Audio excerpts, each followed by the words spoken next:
Boa noite aos meus irmãos e irmãs da Igreja do Jardim das Oliveiras.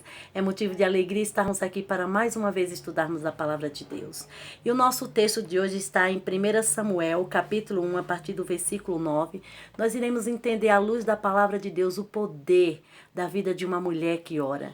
O que Deus pode fazer, porque nada para ele é impossível, mas ele pode fazer através da vida de pessoas que oram, não é verdade? E vamos orar. Misericordioso Deus e Pai, nos abençoe nessa noite com o estudo da Tua Palavra, que Teu Espírito Santo nos conduza, nos dê graça para ser usados para a Tua glória, em nome de Jesus. Queridos, o texto de 1 Samuel, capítulo 1, versículo 9 diz assim: Após terem comido e bebido em Siló, estando ali o sacerdote Eli, o sacerdote, assentado numa cadeira, junto a um pilar do templo do Senhor. Levantou-se Ana com amargura de espírito e orou, e o Senhor orou ao Senhor e chorou abundantemente. E fez um voto dizendo: Senhor dos exércitos, se benignamente atentares para a aflição da tua serva, e de mim te lembrares, na tua serva não te esqueceres, e lhe deres um filho varão, o Senhor te darei de todos os dias da sua vida, e sobre a sua cabeça não passará o quê? Navalha. Queridos, eu pergunto para você, qual era o maior desejo do coração de Ana? E as pessoas podem dizer assim, ter um filho, mas na verdade a primeira coisa que Ana disse foi: Senhor, se te atentares e ouvires a voz da tua serva. Então o verdadeiro desejo do coração de Ana era ter a certeza se Deus a ouvia. E aí Ana, com o coração amargurado, era uma das duas mulheres de Eucana, né, a primeira esposa, e vivia num contexto muito complicado, porque era uma desonra no tempo de Israel uma mulher não ter filhos. Ela era considerada sobre a maldição de Deus, e ainda para ajudar, ela tinha uma rival que a pirraçava, que desdenhava dela. Então Ana orou e aquilo se protelou por muitos anos na vida de Ana. Então Ana chegou no templo, porque era costume de Ana, mesmo em toda dificuldade, nunca deixou de adorar. Eis aí o verdadeiro poder que há numa vida de uma verdadeira adoração.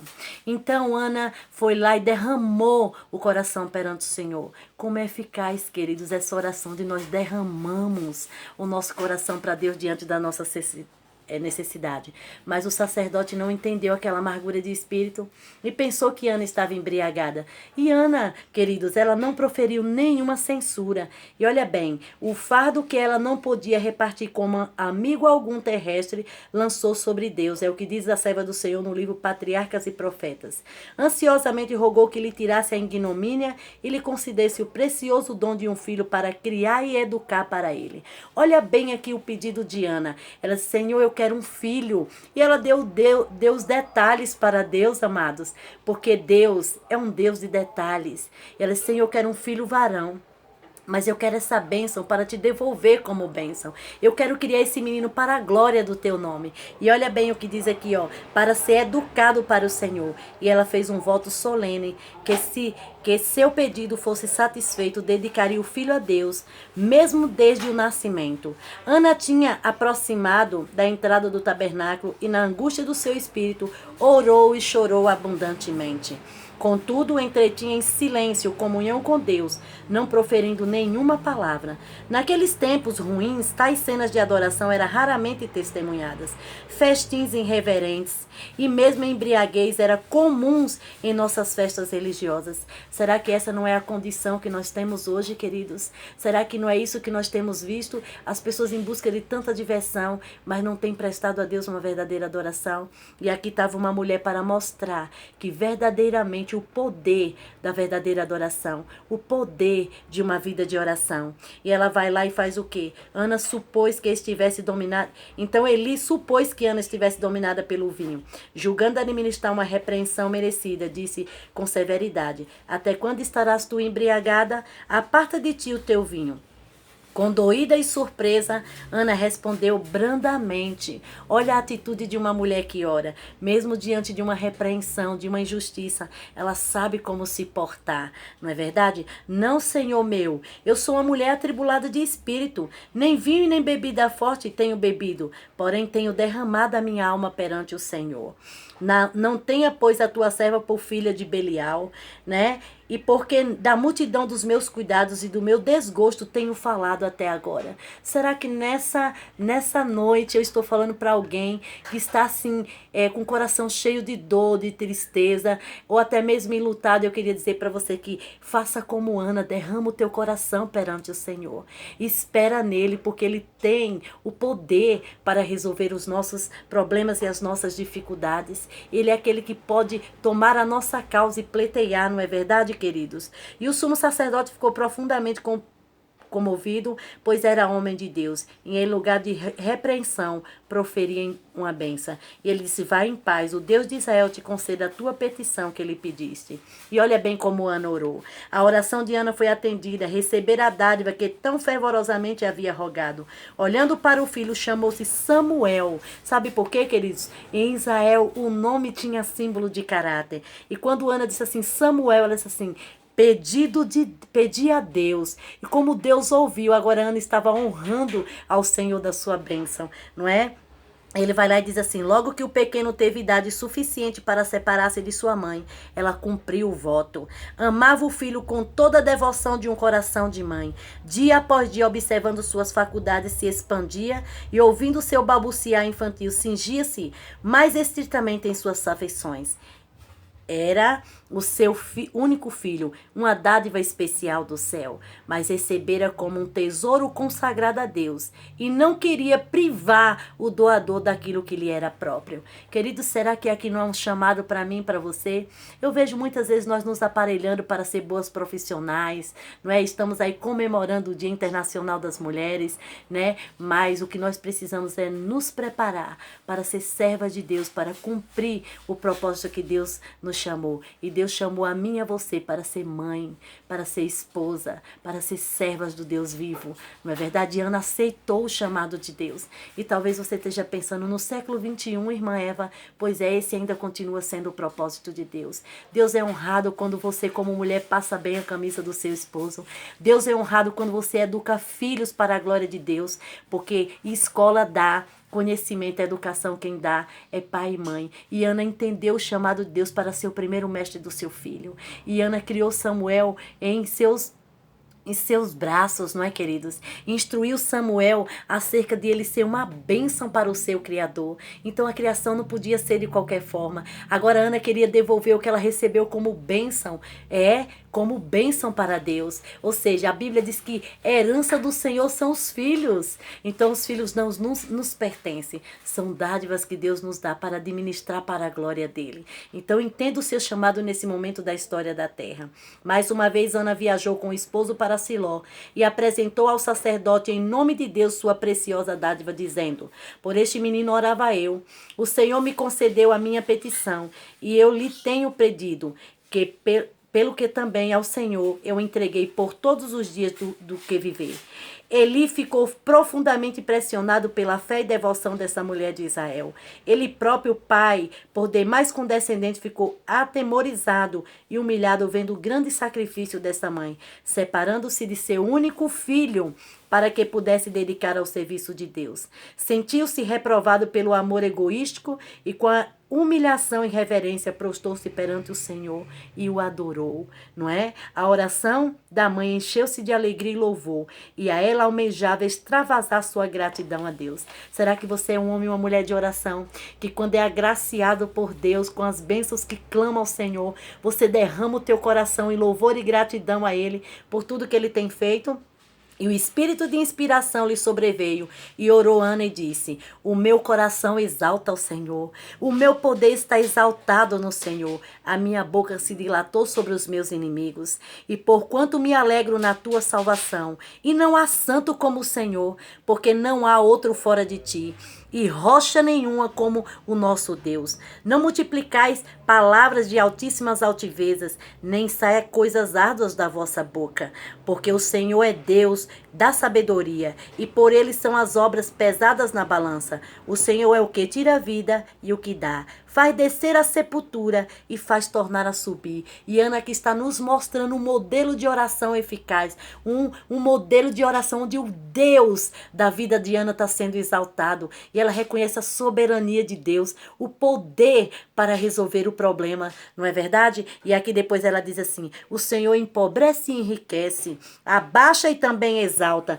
levanta sobre o pó e desde o esterco exalta o necessitado, para o fazer assentar entre os príncipes e para fazer herdar o trono da glória. Porque do Senhor são os alicerces da terra, e assentou sobre eles o mundo. Os pés dos seus santos guardará, porém o ímpio ficarão mudo nas trevas, porque o homem não prevalecerá pela força, e os que contendem com o Senhor serão quebrantados. Desde o céu trovejam eles. O Senhor julgará as extremidades da terra e dará força ao seu rei e exaltará o poder do seu ungido. Você sabia que as palavras de Ana eram proféticas? Tanto a respeito de Davi, que reinaria como Israel, como do Messias ungido do Senhor, referindo-se a princípio à jactância de uma mulher insolente e contenciosa, aponta o cântico para a destruição dos inimigos de Deus e o triunfo final do seu povo remido. De Siló, Ana voltou silenciosamente para o seu lar em Ramá, deixando o menino Samuel para ser educado para o serviço da casa de Deus, sob a instrução de um sacerdote. Desde o primeiro despontar da inteligência do filho lhe ensinar a amar e reverenciar a Deus. E você sabe que quando Ana deixou Samuel no templo, a condição da adoração não era das melhores. O sacerdócio estava prostituído, os filhos de Eli vivendo deliberadamente no pecado. Mas sabe por que Ana não se preocupou? Porque nos tenos anos de Samuel, ela deu a educação que traçaria o destino eterno desse jovem. Ele foi criado como bênção para Deus. O princípio que gera vida estava sobre a vida de Samuel, ensinada pelo poder de uma mulher que ora, que se consagra a Deus e que entende o chamado dela para ser mãe, esposa e para ser uma bênção ao mundo, porque hoje ainda o exemplo de Ana nos fala, não é verdade, queridos? E aqui diz assim: depois de separada de seu filho, a solicitude da fiel mãe não cessou. Cada dia ele era o objeto de suas orações. E eu pergunto, os teus filhos têm sido objeto das suas orações? O dia tem 24 horas e quanto tempo você tem dedicado para orar, pedindo a Deus que dê um bom casamento para o teu filho, pedindo a Deus que instrua acerca do que você coloca na mesa para o teu filho se alimentar. Então há um chamado de Deus para mim, para você como mães do último momento da história dessa terra. E aqui diz que cada ano ela fazia com sua própria mão uma túnica para o serviço, e subindo com o esposo para adorar em Siló, dava ao menino essa lembrança de seu amor. Cada fibra da pequena veste era tecida com oração, para que ele fosse puro, nobre e verdadeiro. Você tem orado a Deus para que Deus dê esse tipo de caráter para o seu filho? Puro, nobre e verdadeiro. Sabe por que Ana orava? Para que Samuel tivesse um caráter semelhante ao de Cristo. Louvado seja Deus pela atitude dessa mulher de oração.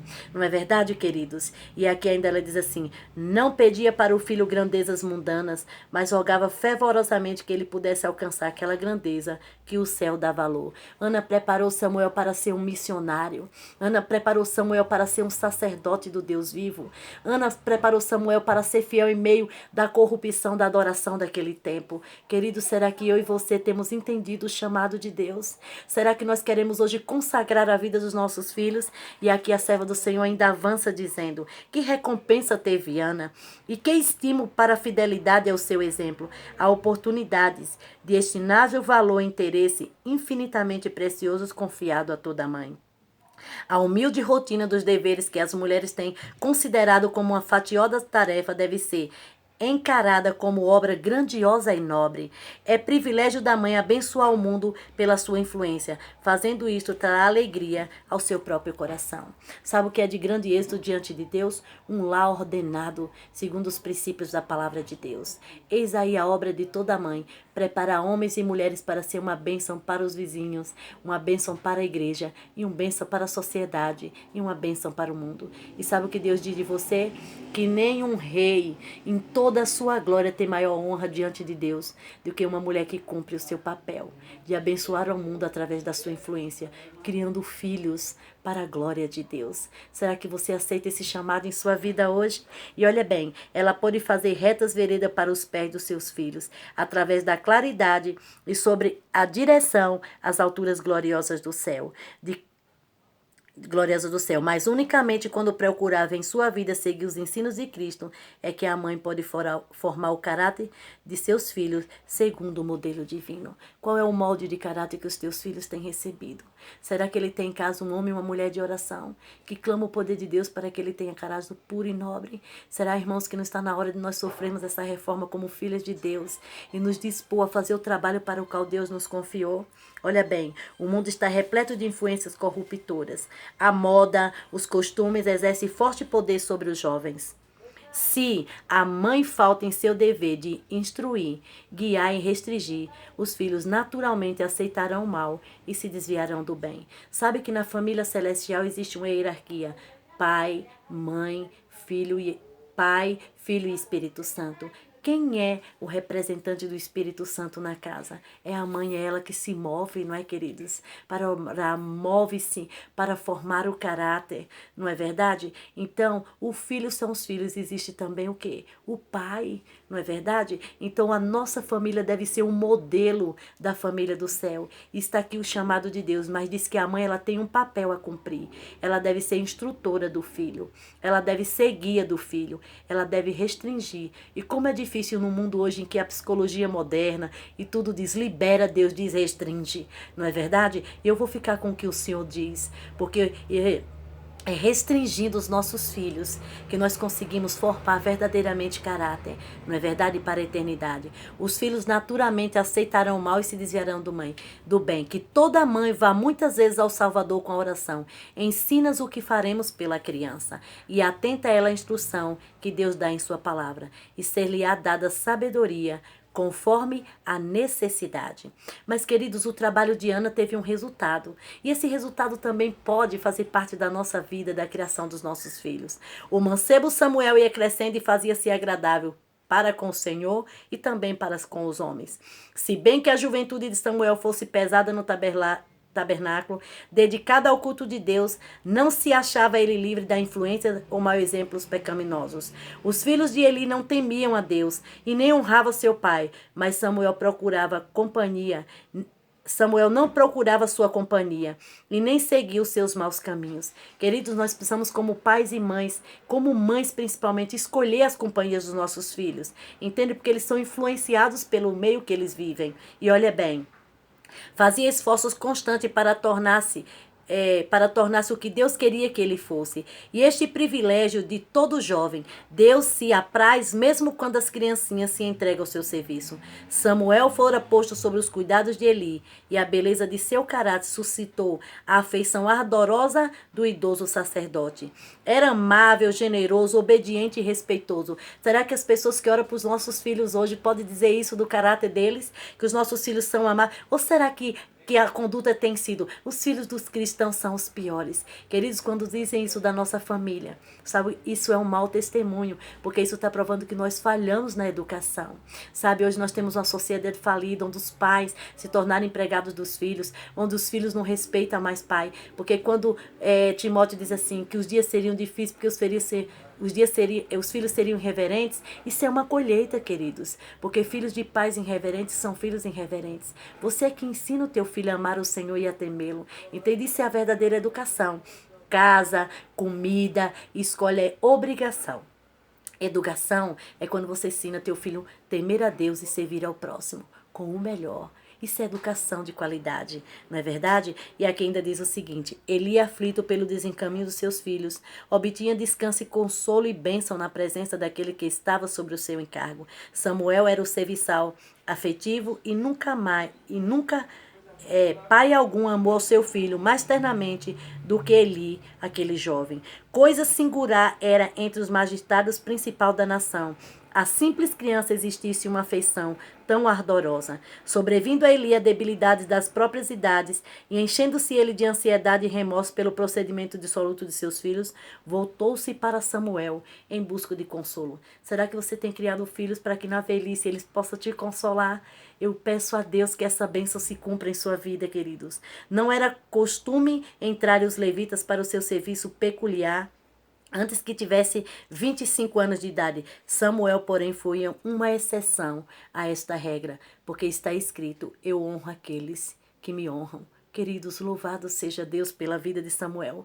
Louvado seja Deus por exemplos tão grandiosos que a palavra de Deus deixa para nós, para seguirmos. Cada ano lhe era confiados encargos de mais importância. E quando ainda era criança, um éfode de linho foi posto sobre ele em sinal de sua consagração e serviço ao santuário. Será que você tem trabalhado para consagrar as vidas dos teus filhos a Deus? Será que você é um pai e mãe que tem dedicado tempo para a educação, para ensinar o teu filho o caminho que deve andar, para que ainda quando for velho ele não venha se desviar dele, queridos? Olha bem, tinha Samuel mesmo então deveres a cumprir no serviço de Deus, conforme a sua capacidade. Estes eram a princípio muito humildes e nem sempre agradáveis, mas cumpria-lhe da melhor maneira que lhe permitia a habilidade e com coração voluntário. Levava sua religião a todo o dever da vida. Consideravas o quê? O servo de Deus, o seu trabalho como trabalho de Deus. Será, queridos, que você tem ensinado a religião aos teus filhos para que ele possa levar essa educação de que ele esteja? Será que o teu filho é cristão dentro da faculdade? Será que ele é cristão para os vizinhos? Será que os programas de televisão que os teus filhos assistem prova que realmente eles estão prestando serviço a Deus? Ou será que você é aquele pai e mãe relaxado que sai de casa cedo, chega em casa tarde, não tem tratado da educação dos teus filhos? Será que você é aquela mãe permissiva, de criação frouxa, que tem permitido o teu filho fazer o que quer dentro de casa, instituir a forma que quer viver? Queridos, lembre-se, esse é um depósito que Deus colocou em tuas mãos e que nós teremos que prestar conta, né, a Deus desse depósito que Ele nos confiou. Diz que os nossos filhos precisam ser os frutos, né, para ser apresentado a Deus. Foi assim que Samuel se tornou cooperador do Senhor do céu e da terra, e Deus o habilitou a cumprir uma grande obra em prol de Israel. Se as crianças fossem ensinadas a considerar a humilde rotina dos deveres de cada dia, com o caminho a elas indicado pelo Senhor, como uma escola em que deveria adestrar-se para realizar-se um serviço fiel e eficiente. É dessa forma que nossos filhos devem ser preparados para a glória de Deus. Eu pergunto, será que você tem ensinado um ofício para o teu filho? Você tem ensinado ele que quem não respeita a autoridade não é feliz, porque filhos que não respeitam a autoridade não são felizes? E assim, queridos, a ideia que o teu filho tem de você é a ideia que ele tem de Deus. Então, preste atenção. Deus te chamou como um povo santo, como uma mulher santa, vivendo o último momento da história dessa terra, para mostrar ao mundo, através da tua família, que existe um Deus no céu e que as regras são diferentes, que os princípios estão diferentes e que nós precisamos viver para a glória dele. Que as pessoas observarem o teu lar, elas possam encontrar lá um modelo a ser imitado para a glória de Deus. Eu venho me despedir dos meus irmãos nessa noite, pedindo a Deus que nos abençoe com o poder do Espírito Santo, para pôr a palavra dele em prática em nossa vida. Em nome de Jesus, vamos orar. Senhor, nosso Deus e Pai, abençoe a mim e os meus irmãos. De forma especial a Igreja do Jardim das Oliveiras, que o Teu Espírito Santo conduza cada filho Teu nessa noite, ó Deus. Nos dê graça para cumprir os Teus propósitos, para ser uma bênção em Tuas mãos. Consagra a nossa família, a nossa vida a Ti, Senhor. São essas bênçãos que nós imploramos. Em nome de Jesus. Graça e paz. Fiquem com Deus.